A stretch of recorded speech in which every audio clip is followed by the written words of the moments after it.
2 gram മുതൽ പാദസരങ്ങൾ, വളകൾ, 1/2 gram മുതൽ സ്റ്റഡുകൾ, 2000 രൂപ മുതൽ റിങ്ങുകൾ, 1 ഗ്രാമിൽ തുടങ്ങുന്ന മാലകൾ, നെക്ലസുകൾ, 9000 രൂപ മുതൽ ഡയമണ്ട് നെക്ലസുകൾ, 1 ലക്ഷം മുതൽ ആരംഭിക്കുന്ന വെഡിംഗ് സെറ്റുകൾ.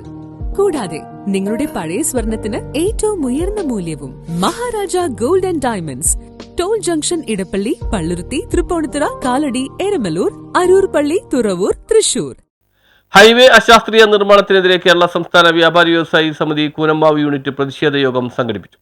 ഹൈവേ അശാസ്ത്രീയ നിർമ്മാണത്തിൽ പ്രതിഷേധ യോഗം സംഘടിപ്പിച്ചു. കേരള സംസ്ഥാന വ്യാപാരി വ്യവസായി സമിതി കൂനമ്മാവ് യൂണിറ്റിന്റെ നേതൃത്വത്തിലാണ് പ്രതിഷേധം സംഘടിപ്പിച്ചത്. കൂനമ്മാവ് കൊച്ചാൽ പരിസരത്തെ കാന നിർമ്മാണം സർവീസ് റോഡ് കുത്തിപ്പൊളിച്ച് വലിയ ഒരു തടാകം പോലെയാക്കി. ഇതുമൂലം കാൽനട യാത്രക്കാർക്കോ വാഹനം ഉൾപ്പെടെ സഞ്ചാരയോഗ്യമല്ലാതാക്കിയെന്നാണ് ആക്ഷേപം. കൊച്ചാൽ ഭാഗത്ത് ഹൈവേ മേൽപ്പാലത്തിലൂടെ പോകുന്നതിനാൽ പരിസര പ്രദേശത്ത് വ്യാപാര സ്ഥാപനങ്ങളിൽ എത്തിപ്പെടുവാൻ സർവീസ് റോഡാണ് ആശയം. 3 മാസത്തോളമായി കുത്തിപ്പൊളിച്ച് കാന നിർമ്മാണത്തിന് വേണ്ടി കുഴിച്ചിട്ട ഈ കാലവർഷം ആരംഭിച്ചപ്പോൾ അതിന്റെ പടികൾ തുളങ്ങുകയും പരിസരം വലിയൊരു ഗർത്തം രൂപപ്പെടുകയും ചെയ്തുവെന്നും പ്രതിഷേധക്കാർ പറഞ്ഞു. പ്രദേശത്തെ യാത്രാക്ലേശം അനുഭവിക്കുന്നതും അതുപോലെ തന്നെ വ്യാപാര മേഖലകൾ ഇപ്പോൾ മരണവീട് പോലെ അവസ്ഥയിലേക്കാണ് പോയിക്കൊണ്ടിരിക്കുന്നത്.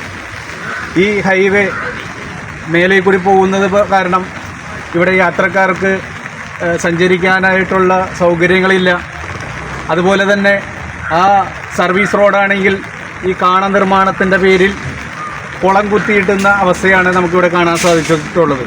ഇന്ന് നമ്മളിവിടെ പ്രതിഷേധ യോഗം പറയുന്നതിൻ്റെ തലേദിവസം വരെ ഇവിടെ തടാകം പോലെ കിടക്കുന്ന ഒരു പ്രദേശമായിരുന്നു. ഒരുപാട് വെള്ളക്കെട്ടുകളാൽ നിറഞ്ഞു കിടക്കുന്ന ഒരു പ്രദേശം.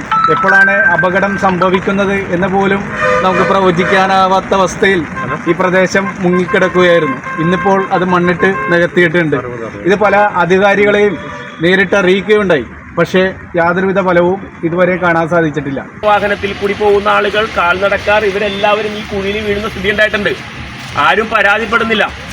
അതുകൊണ്ട് അതങ്ങനെ ഇനിയും അത് നിർബാധം തുടരാമെന്ന് കരുതിയാൽ ചിലപ്പോൾ നമ്മളിത് പ്രവർത്തനം തന്നെ തടഞ്ഞു നിർത്തിയിട്ട് കൃത്യമായി അതിൻ്റെ സെക്യൂരിറ്റി മെഷേഴ്സ് എടുത്തിട്ട് മാത്രം നിങ്ങൾക്ക് പ്രവർത്തനം നടത്തേണ്ട രീതിയിലേക്ക് മാറും.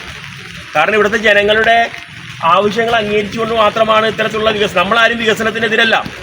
പക്ഷേ വികസന പ്രവർത്തനം നടത്തുമ്പോൾ അത് ഏറ്റെടുത്തിട്ടുള്ള ആളുകൾക്ക് ഗവൺമെൻറ് പണം നൽകിയിട്ടാണ് ഇത്തരം പ്രവർത്തനങ്ങളിലേക്ക് വരുന്നത്.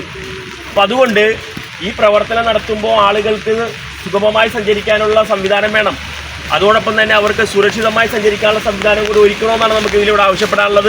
നിർമ്മാണത്തിന്റെ ഭാഗത്തു കൂടിയാണ് കൂനമ്മാവ് പരിസര പ്രദേശത്തുള്ള കുടിവെള്ള പൈപ്പ് ലൈൻ പോകുന്നത്. അത് പൊട്ടിപ്പോയതിനു ശേഷം കൂട്ടിയോജിപ്പിച്ചു വെച്ചിരിക്കുകയാണ്. ഇതുമൂലം കുടിവെള്ളത്തിൽ മലിനജലം കലരുന്നതും പരിസരത്തുള്ള ആളുകൾക്ക് ബുദ്ധിമുട്ടുണ്ടാക്കുന്നതായും പ്രതിഷേധക്കാർ പറഞ്ഞു. ഇതിൽ പ്രതിഷേധിച്ചാണ് കൂനമ്മാവ് യൂണിറ്റ് പ്രതിഷേധ യോഗം സംഘടിപ്പിച്ചത്. ജില്ലാ പഞ്ചായത്ത് അംഗവും മത്സ്യത്തൊഴിലാളി ഫെഡറേഷൻ CITU സംസ്ഥാന സെക്രട്ടറിയുമായ ഡോക്ടർ യേശുദാസ് പറപ്പള്ളി ഉദ്ഘാടനം ചെയ്തു. യൂണിറ്റ് പ്രസിഡന്റ് വിൻസെന്റ് ആലപ്പാട്ട് അധ്യക്ഷത വഹിച്ചു. ജനാധിപത്യ കോൺഗ്രസ് ജില്ലാ secretary ML Joy, Koonammavu unit secretary MP Vinod, ഗജാൻജി PJ ജോബി, ജോഷി, ബേബി KJ, ബേബി ജോസഫ്, ചുമട്ടുതൊഴിലാളി CITU കാവിൽനട unit secretary KK Sreeni, auto തൊഴിലാളി കൊച്ചാൽ യൂണിറ്റ് അംഗം അജിമോൻ എന്നിവർ സംസാരിച്ചു. News bureau, Kalady.